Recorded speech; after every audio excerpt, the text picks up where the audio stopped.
Today we are looking at the Waterborne surf adapter and seeing if we can apply it to an electric shortboard. Now for those that don't know, the Waterborne adapter is a kit that can transform a board into a surf skate, with some applications working better than others. Patrick from Waterborne recently tried to do this on a Mini 3. If you watch his video, he had to overcome all sorts of problems. So I wanted to see if I would have the same issues with my Mini2S. For this application, I am specifically using the Surf Plus rail adapter system along with the fin limiter. The fin limiter is this orange piece on the front that limits your motion to prevent wheel bite. Basic tools required are your hex wrench and some tools like a socket wrench, since there are some awkward locations for the screws. On the front, we are going to put the stock riser on first, and we are going to use two shorter screws on the front so it doesn't collide with the adapter. The adapter goes on next, which will fit naturally into these holes. The hanger then sits on top with these screws, which are already attached on the adapter with a sticker on it. And with that, that's basically our front installation. Now for the rear, you'll want to start by removing the hanger and then remove the rear base plate assembly from the deck. Instead of putting the truck riser on, the rail will be first in the stack.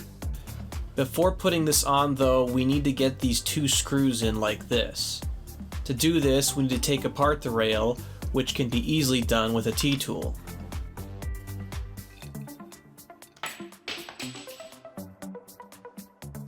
Next, the stock truck riser goes on like this, except before putting this on, we need the nut and cup washer removed so that this riser fits. It's pushing hard against the bushing, but seems to still work okay.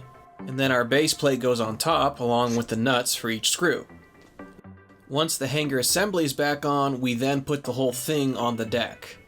It is attached with the screws that came with the kit using these holes that seem to be the best fit. And after you get the nuts on, that's your basic assembly. I wanted to use my 105mm mad wheels, but wheel bite was occurring right here on the battery box. I tried some harder bushings, but it didn't change much. So rather than using an extender plate, I just put on the stock 90mm wheels. I tried as hard as I could and they didn't seem to bite ever, so it's working. I also want to point out that I have good spacing here between the motors and the rail kingpin nut here. No collision occurring whatsoever. Now let's see how this thing rides. On first step, I noticed two distinct changes. One is the board is much more wobbly now, and two, it feels very far off the ground. That's probably because we added an inch of height. It definitely makes a big difference when first stepping on. What before was just standard RKP trucks now is transformed into a surfing machine. An absolute shift in riding behavior. Take a look.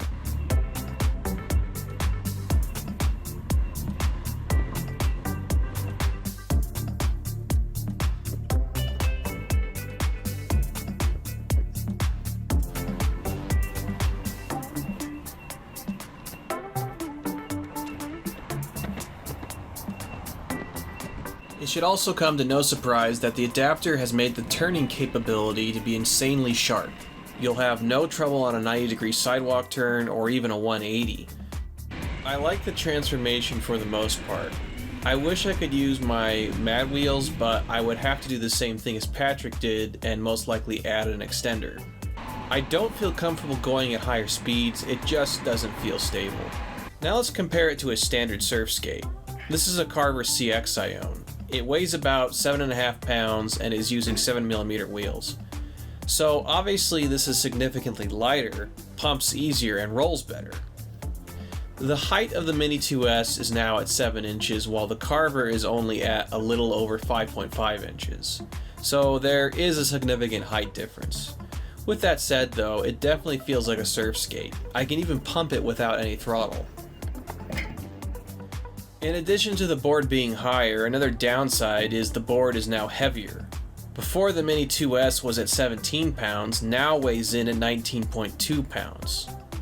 This may not seem like much, but every pound matters in a shortboard. At the time of this video, the Waterborne Surf and Rail Adapter Kit is $100 and the fin limiter piece is $30 before any discount codes. I'm pleased I was able to put this on my Mini2S without having to drill any holes or add an extender, etc. So I can say that using a Waterborne adapter plus fin limiter on a Mini2S works out of the box with the exception of a few screws. It's a lot of fun, so give it a shot if you have a shortboard. Just be aware that some shortboards might require extra modification. Coming up next, I'll take a look at a production-made board related to surf skating and see how that compares to this Waterborne setup. Stay tuned for that in the near future. Thanks again for watching. Until next time.